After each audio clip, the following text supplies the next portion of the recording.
नमस्कार। आप देख रहे हैं अपना दस्तक न्यूज। मैं विकास।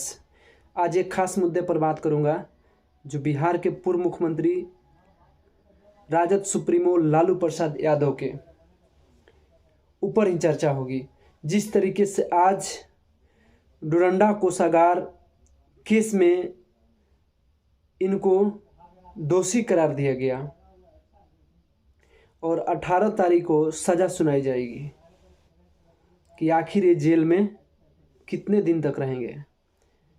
इन्होंने 3.5 साल सजा काट करके इन्होंने आया। स्वास्थ्य गड़बड़ है, उसके बावजूद भी वैसे जातिवादी जज फैसला देते हैं जाति देख करके। आप ही बताइए, एक ही केस में जगन्नाथ मिश्रा को बेल हो गया था, लालू यादव को जेल हो गई। आखिर क्यों? प्रश्न पूछना चाहिए। उन तमाम बुद्धिजीवी लोगों को सवाल पूछना चाहिए। दिलीप मंडल क्या लिखते हैं, जो बहुजन पत्रकार हैं, वरिष्ठ पत्रकार हैं।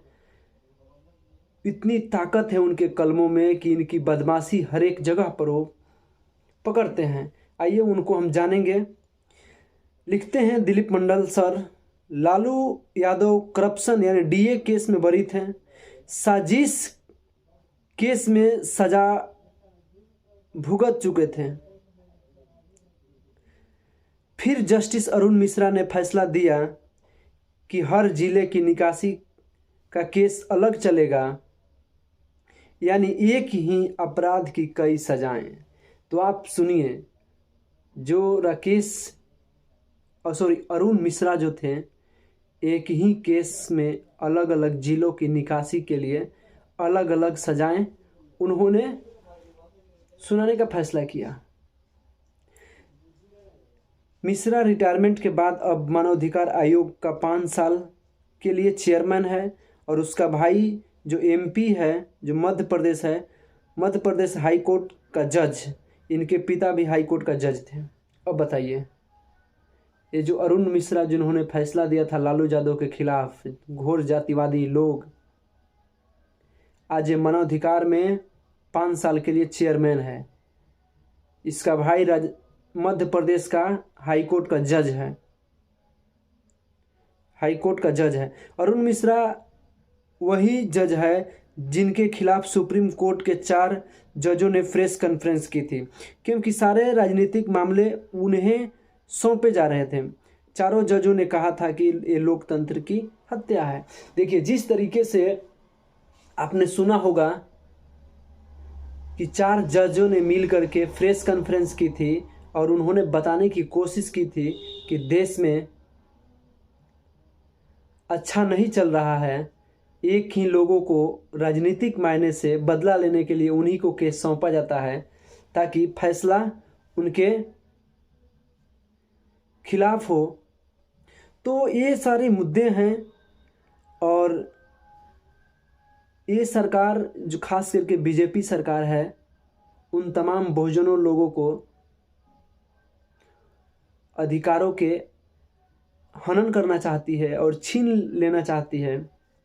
जो संवैधानिक अधिकार है, उस अधिकार को इन्होंने ख़त्म करने का निर्णय लिया है और ख़त्म कर भी रहे हैं, ईमानदारी से ख़त्म कर रहे हैं। इसके खिलाफ केवल दिलीप मंडल साहब, एमके स्टालिन, तमाम बुद्धिजीवी लोगों ने लिख रहे हैं, पढ़ रहे हैं और सारे लोगों को समझने का अवसर दे रहे हैं। इनकी बदमाशी पकड़ने में नंबर 1 अगर कोई पर्सनालिटी है, कोई पत्रकार है, तो दिलीप मंडल सर हैं। लिखते हैं, जहां इटली की फासिस्ट सरकार चाहती थी कि ग्रामसी कम से कम 20 साल तक जेल में रहें, वही भारत के वर्तमान सरकार और सत्ता संरचनाएं चाहती है कि लालू प्रसाद कभी जेल से न छूटें। उन्हें डर लगता है कि लालू यादव अगर बाहर रहेंगे तो इनके बदमाशी को, इनके दंगाई नीतियों को देश में अमल नहीं होने देंगे। तो इस तरीके से बहुजन नेताओं को टारगेट किया जाता है किसी एक जातिवादी जजों के द्वारा। उन तमाम मीडियाओं के द्वारा भी इनको टारगेट किया जाता है, अपने ही लोगों के खिलाफ इनको उतार दिया जाता है, क्योंकि मीडिया लोकतंत्र का चौथा स्तंभ है।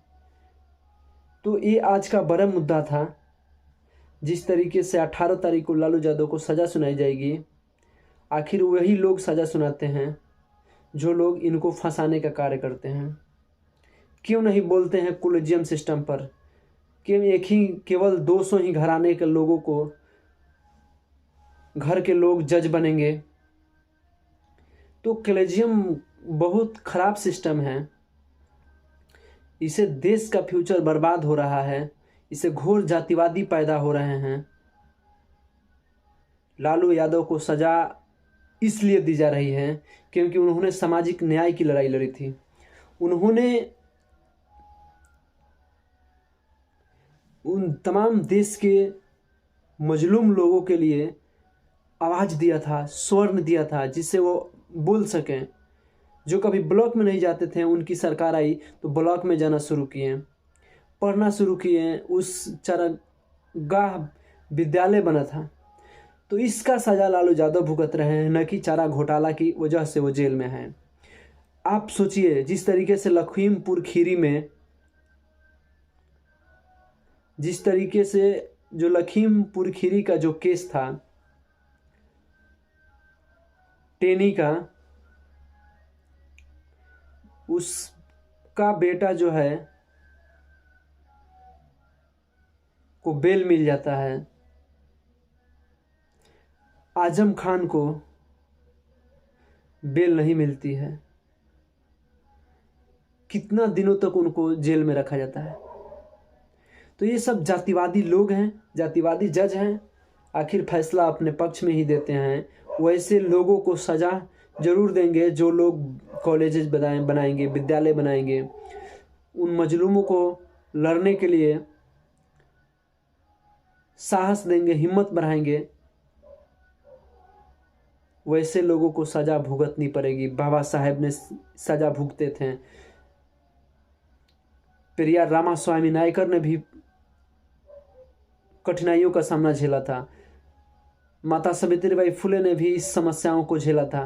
तो ये हम लोग कहीं ऐसे लोग जो भी न्याय प्रिय लोग हैं लड़ेंगे, उनको सामना करना पड़ेगा, या गाली का हो या फैसला का होगा, या जातिवादी, घोर जातिवादी लोग हैं जो कीचड़ उछालने का काम करते हैं। समाज में खाई बनाने वाले लोग ही देश में सिस्टम में बैठे हुए हैं।